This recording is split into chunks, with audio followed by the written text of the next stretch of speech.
Well, maybe I could ask you to read one of your sonnets, and then maybe we could Sure. talk about that a bit and move on to the shadow year primarily. Sounds good. I will read a poem toward the end of my collection. Gosh, it's almost the last poem. It's second to the last poem. It's called Meditation. It's actually technically for my husband. He doesn't appear in a lot of my poems, so I always have to try and have one in there. It's called Meditation. The lake encased in solitary stands of evergreen, wild swatches of silken grass, all golden, even waters stony blue, golden, filtered in late afternoon light. Air coiling cool paths of stalk and stem, swell of current collaring haunch and hawk of dog. Water warm, its limbs wrapped in waist-high weeds, reeds and rushes, daisies, cattails, scattered. The moon, my apparition, brought to rise in wake of brassy day.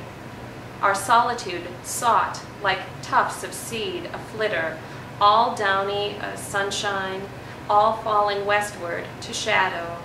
Silhouette of a man and child, that solid form to secure a heart, man and child abiding. Thank you. Yeah, again, just the sound qualities in there I think are apparent, and I think it also sort of foreshadows, again, no pun intended, your current collection in terms of maybe really focusing on place and some of the natural imagery and so forth in the poem. Do you think that's a fair assessment? Yes, I always have been interested in capturing the landscape from which I'm writing.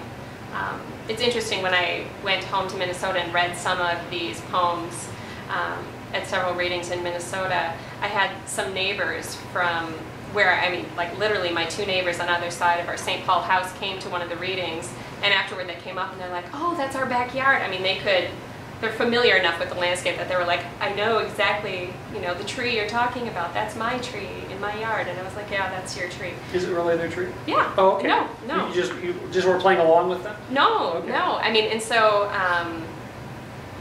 I don't know how it works with other poets, but truthfully, a lot of the imagery in my poetry is something very specific from a place I've been or something I've seen, whether it's out running or you know, just hiking, or, you know, memories from childhood, as best as you can capture those things. They might seem somewhat random, and I'm sure there's a lot of connections in some of the, particularly some of the more recent poems, that people would have no idea that they're actually very specific memories for me. Mm-hmm. I don't think you have to know that for the poem to be successful, but I think that's just how, for me, the imagery works.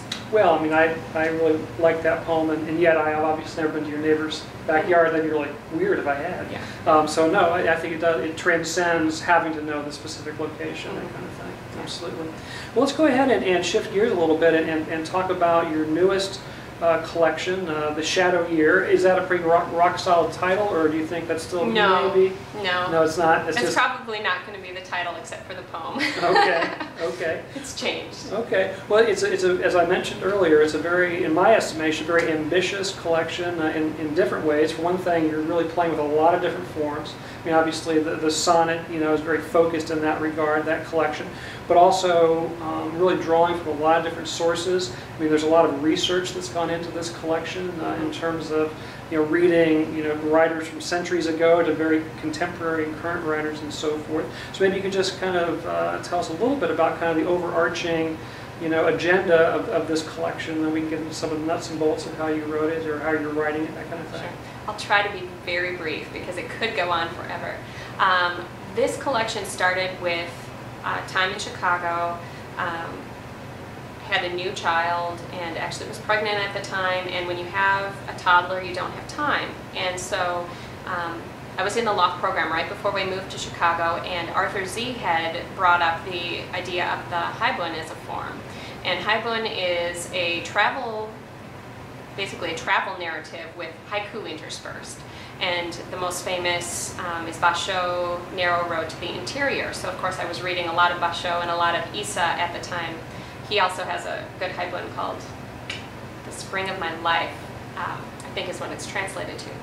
And so I thought to myself, I'm not going to have a lot of time in Chicago to be free writing poems in that kind of solitude. We were in a one-bedroom apartment with a dog and a toddler. I mean, there's no space to get away. And so I thought, well, I can journal.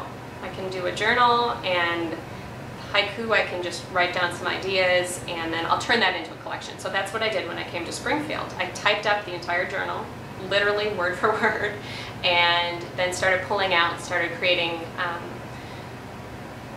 prose poems that would then be interspersed with the haiku. That was interesting in that if you go back to Vachel or Isa, the prose is much lighter. It's much it's shorter. But when I was going through, I decided that the Chicago experience was so overwhelming in a way, to be so contained, so close. I mean, I loved the city, I loved the energy, but you are kind of trapped in a way. And so as I was writing, I found a lot of these poems became very dense and compact and not sinister, but there's definitely like a darkness there. The reason I call the poem The Shadow Year is because literally we were on the north side of the building, and so you never got direct sunlight, ever. You know, I mean, if we went outside, we could, but the only direct sunlight you'd ever get in the apartment would be reflected off the windows of all the glass on the buildings next to you. Mm-hmm. And as somebody who, you know, kind of grew up in a country environment, and even in St. Paul had a yard and trees and flowers and birds, and I mean, it's just a very different sort of experience to live on the 18th floor of Chicago and never see the sun or the moon. So I came to Springfield, started working on that, and I didn't know how long it would be. It turned out to be about 33 different poems, and a full-length collection is 48. So I had something to do. And I decided I was going to read prairie journals of women who had moved to Illinois.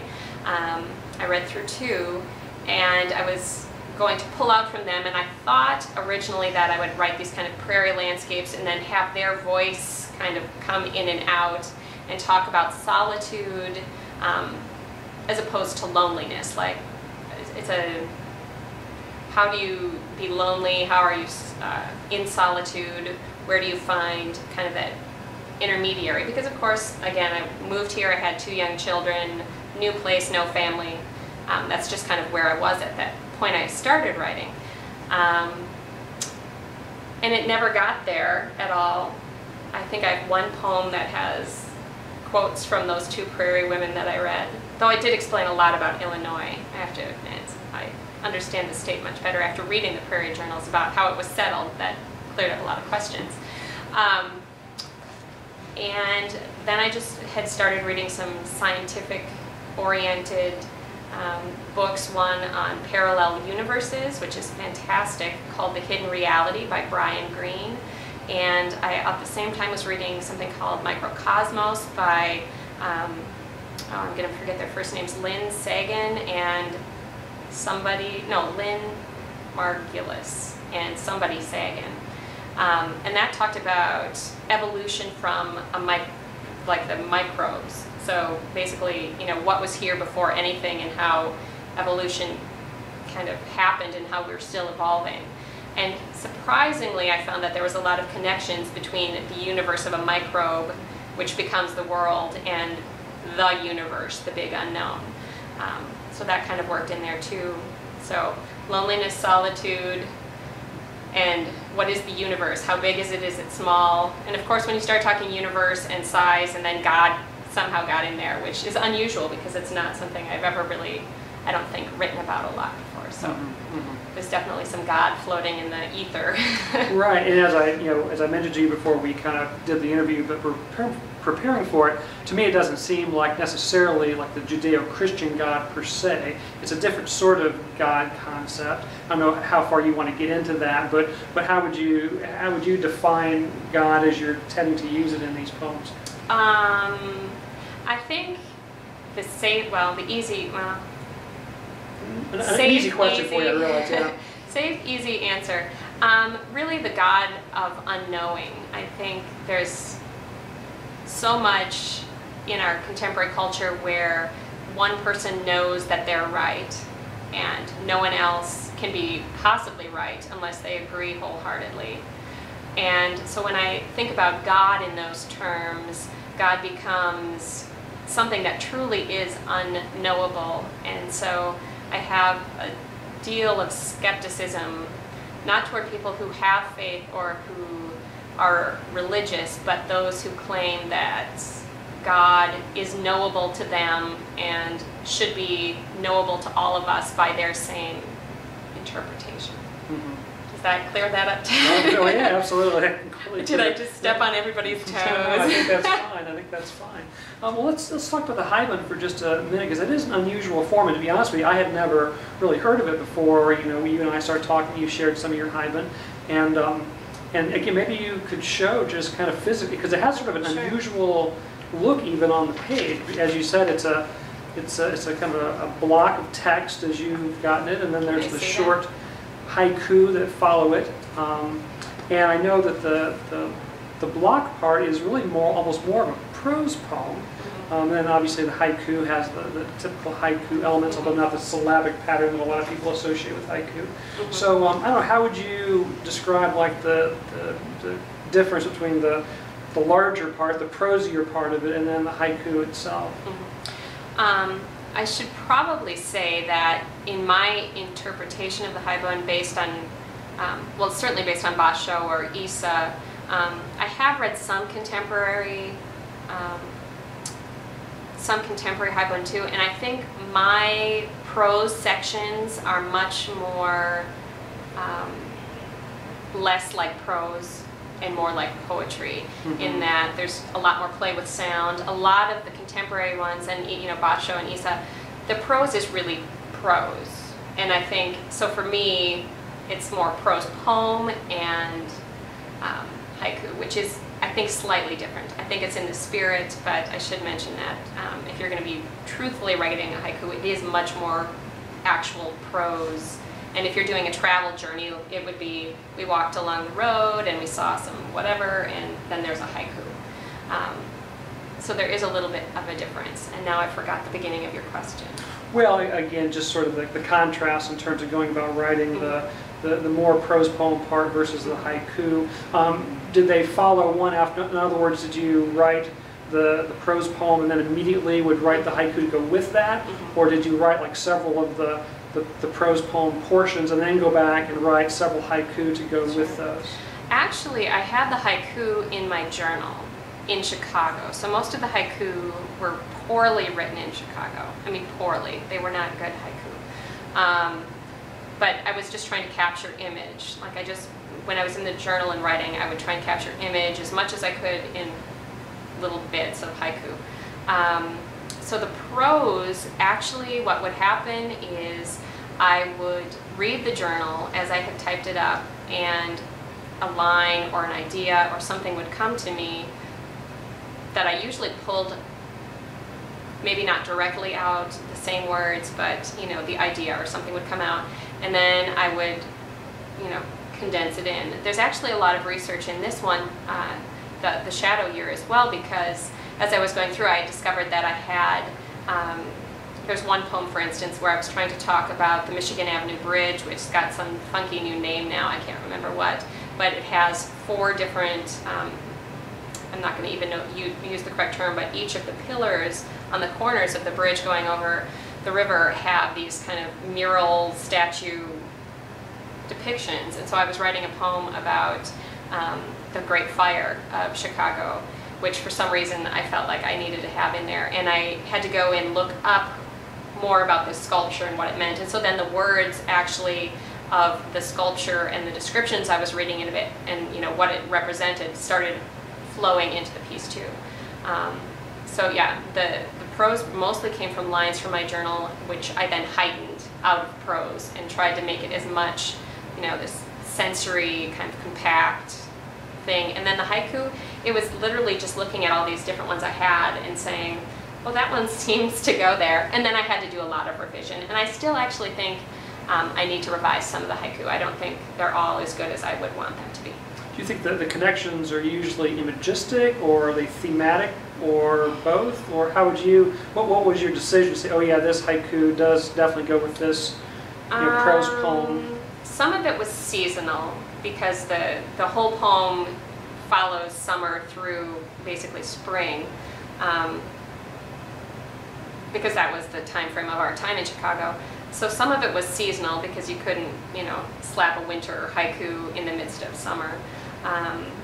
The ones that weren't very directly placed in season, or trying to decide of all the winter prose sections which haiku went with it, it usually was either something that complemented, that it seemed to, here's the prose, whatever it was saying, and then the haiku in some ways was almost like that grace note of the sonnet that I was talking about earlier. I wanted it to either expand the idea of what I was trying to say in the prose section, so it would take it one step beyond what was written, or that it would actually kind of contrast. So whatever I was being said there perhaps might provide a contrast that was interesting, or would spark this kind of further thought about whatever it was. Mm-hmm. Mm-hmm. Now, you mentioned you have 33 haibun, and then you moved on to some of these other sorts of poems. Do you think you may return and add a few more haibun, or do you feel like that's kind of, that part of the collection is probably done, and you're more focused on these other sorts of more free verse sorts of poems? Actually, it's hard to say exactly. My process, I find, is that after I have written something that seems like a whole, like the shadow year felt complete, I have to put it away for a while before I can really look at it critically. And so I basically took a year, put the shadow year aside, wrote all these other poems, were revising them. And then when I got to, now I feel like those are kind of ready to sit, actually. So now I'm going back to the shadow year probably in the next month or two, and really trying to, I'm sure some of the prose needs to be shortened. I think there's probably some that's a little bit too, it's just too much. So there's some areas I know I want to pull out, and I do know that some of the haiku weren't exactly the way I wanted them. So I want to revisit them now that I've had this time to just not think about them for so long. I think you come back with a fresh eye. And so hopefully after I go through that revision of the shadow year in the next month or two, then I can turn back to these other poems that I don't want to look at them for about a year would be great, but probably a month or two, and then I'll go back and really try to figure out which lines are clunkers, because there's always a few in there, no matter what you do. Right, right. I know you sent out some of the haibun to journals. You had one accepted by Waterstone? Yep, I've had one about the Chicago Spire, which was a construction site in Chicago. They were going to build the tallest building, and then my daughter just loved to go watch the machine, so we'd walk. It was near our apartment, and so we'd walk down there with the dog, and we'd go and sit, and she'd just watch these trucks, and construction workers got used to her and would wave. And it turned out right after we left, I went back to research, well, what was that building? What did they build there? And construction was halted because, of course, the crisis, and no one had any money to buy these really expensive downtown Chicago apartments. So there's nothing. There's just a big hole there to this day. Mm-hmm. Yeah. So that one was accepted in Waterstone, and then I had another accepted in Midwest Gothic, which is a journal out of Michigan. And I'm trying to remember dirt as in dust, but I can't remember what number that is. That's how it starts. Okay, okay. How about some of the newer work that we'll talk a little bit more about in just a minute? Is any of that circulating, or is that still too embryonic at this point? I circulated it to my mentor, Jim Moore. And he's traveling a lot, and he'll get to them. I know he'll get to them, and I'm terrified, actually. But we'll see what he says. Well, speaking of him, I think he was one of the readers who really thought that this collection was super dark, correct? Yes, he thought my haibun was very, very dark. He and my undergraduate advisor, who I also show my work, they thought it was like the most depressing thing they'd ever read. It's like, I didn't think it was that depressing. Right. It didn't seem that way to me. I was surprised. Right, right. And I've mentioned to you, I don't see it as that dark. I can see kind of where that's coming from. But you know, I'm interested in sort of the psychic origin of creativity, and I think there is that sort of disconnect where if somebody maybe reads your poetry, they might assume you're like this, you know, person who's on suicide watch 24 hours a day. But obviously, you know, you're obviously I'm happy. pretty happy-go-lucky, and you know, a good sense of humor. So how would you explain that to someone, that sort of disconnect between a writer or a poet who obviously is, you know, pretty well balanced and happy, but yet produces this sort of dark and maybe depressing in some regards poetry? I'm now trying to recollect what I used to tell my husband when he said I would get. He always thought I was a conspiracy theorist / cynic, which is somewhat true. I'm not a conspiracy theorist, but I'm definitely very skeptical of a lot of what I hear going on around me from various people. But I also find myself to be highly optimistic, which is like this thing. And so really the Haibun, a lot of it, in some ways there's a lot of T.S. Eliot in it, and the wasteland was in some ways, I'm not saying this was meant to be a new wasteland, but that was really informing me at this time. I thought that our country really needed to reflect on what is going on right now. I mean, it was before the economic collapse when I was doing it, but you know, there were these wars going on. They seemed rather endless. Inequality was obviously on the rise. I'm walking down the street in Chicago, and you see all this razor wire on the buildings to keep anybody out of getting into your car. Homeless people everywhere, just everywhere.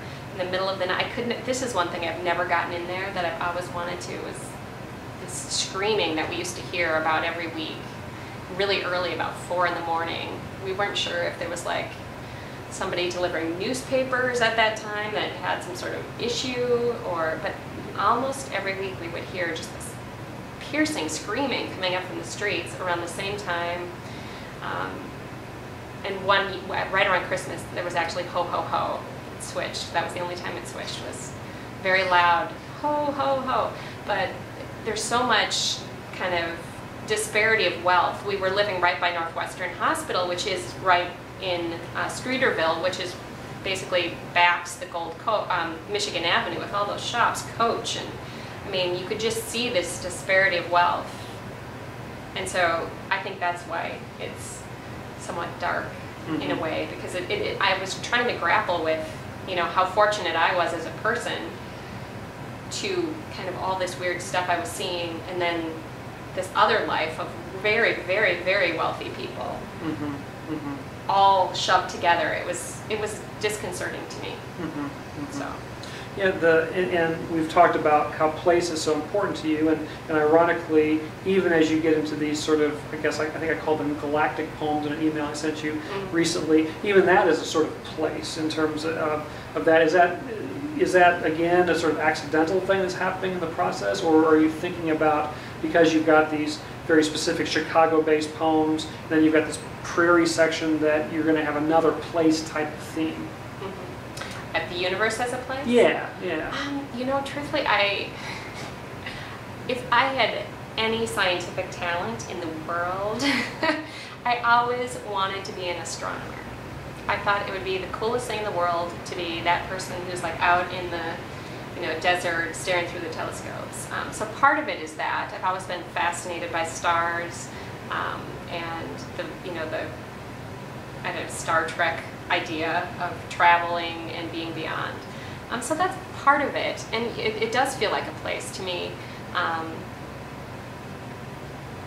And I think the idea of being able to look at something that's so vast and to recognize truly our own kind of insignificance, like this little drop in this entire universe, would be a really good way to kind of look at what's going on in the world and just say all of this stuff that we're all so concerned about is really not as important as we feel.